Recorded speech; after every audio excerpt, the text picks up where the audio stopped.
Matod pa sa pagsugod sa santos nga misa nga atong gisaulog karon,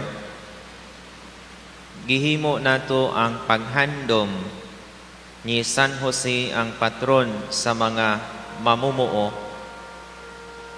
Naay giingon alang sa mga nagpuyo sa kinabuhi nga minyo nga kung ikaw usa ka babayi makapamana o usa ka lalaki nga kugihan, ang tanang adlaw sa imong kinabuhi is holiday, way trabaho. Apan kon makapamana ka og tapulan, ang tanang adlaw sa imong kinabuhi is labor day. Mo na nga timbang-timbanga kung ikaw usa ka dalaga o usa ka kaulitaw, unsa man ang imong pilion, kugihan or tapulan.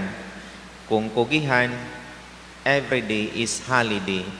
Pero kung tapulan, ikaw na'y bahala. Mga isuon ko niya ni Kristo, kining maong kapistahan nga atong gisaulog karon, gituyo ni siya pang establish aron pag wagtang sa kusog kaayo ni atong panahona kanang mga kapitalismo o ang Marxism. Ato sa association, ato sa usa ka anniversary sa Association of Laborers, si Pope Pius XII ni formalize pag-announce niya itong May 1, 1955 nga ang maong adlaw sa ulugon ang kapistahan ni San Jose ang patron sa mga mamumuo. Kay nga naman, nakita sa maong Santo Papa nga ang trabaho nawagtangan na og bili. O kay nawagtangan naman og bili, kinahanglang ipasabot nga bisag unsa ka menial job or unsa ka gamay ang imuhang trabaho, there is dignity. Kung nibuhat ka sa imong trabaho with all your humility, with all love, nakakontribute ka sa gimugna sa Ginoo. Kay matod pa, ang trabaho sa usa ka tawo himaya sa Ginoo. Muna nga kung ikaw usa ka trabahante, ang imuhang trabaho kanang tigsilhigra, tigpaspas og abog, dili na siya igsapayan.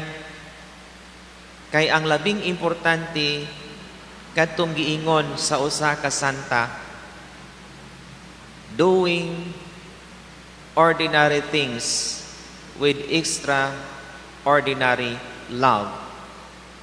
Ug mao na siya ang usa sa atong ipahinumdom, kung unsa man gani kaubos ang imong trabaho, dili ka masuya sa naglingkod sa opisina. Kaya ang importante is not the quality of your work, but the quality of love upon doing your work.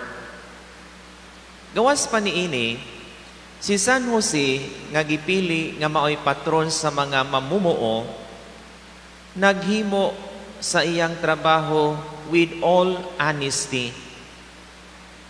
Lisod baya pagbuhi sa usa ka pamilya, pinaagi sa usa ka trabaho nga pagpamanday. Tingali ka mo nasayod nga kanang mga panday, makabuhat na sila og nindot nga balay. Apan kung imong atuon sa ilaha, sila mismo walay balay. Kung naamang gani balay, ang tanang materialis tapak-tapak. Kay ngano, unsay sobra sa ilahang gipandayan, pangayoon, hangtod nga mahuman og mapurma ang ilang balay, dikolor. Dikolor ang tanan, kay ang atop na ay plastic, na galvanize, ang sahog, Di color pod ang tiles, kay ang tanang color gisagol-sagol hangtod nga mahuman. Pero kung atong tan-awon, ang ilahang paghimo niini with dignity. Kay nganuman, kung tamdan lang nato si San Jose sa atong pagpanarbaho, ma-inspired usab kita. Because if we do our menial job with all honesty, God will bless us and also our family. Ikatulo, nga ngayon nato nga tamdan gikan kang San Jose. Sa iyang paghimo, sa iyang task as a father, as a husband, as a family man, wala niya himua pinaagi sa daghan kaayong mga reklamo. Kundili, gibuhat niya ang tanan nga iyang responsibility in a silent manner. Kay ngano, siya mismo nagtudlo kanato. Pasultiha ang buhat. Ayaw pabuhata ang imong sulti. Kay usahay, maayo kaayo tas storya, pero wala tay buhat. Apan si San Jose, hilom lang. Padayon sa imong trabaho, act without grumbling, without murmuring, and allow your work to speak who you are in the eyes of God and in the eyes of the people.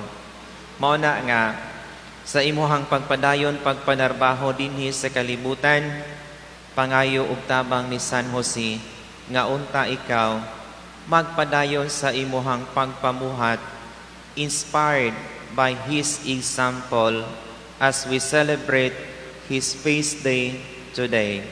Manindog palihog. Musangpit kita